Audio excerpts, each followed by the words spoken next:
Der Kletterhafen Merzig ist, denke ich, für dieses Jahr die Attraktion im Saarland geworden.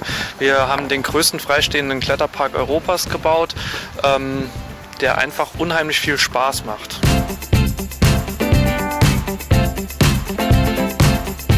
Ja, wir haben also auch vor 2 Monaten das Trampolini Kids Indoor Park übernommen, haben da oben eine Laserground Arena integriert, die wir auch in Saarbrücken betreiben. Also wir breiten uns in dem Bereich hier oben in Merzig, in dem Hafen aus.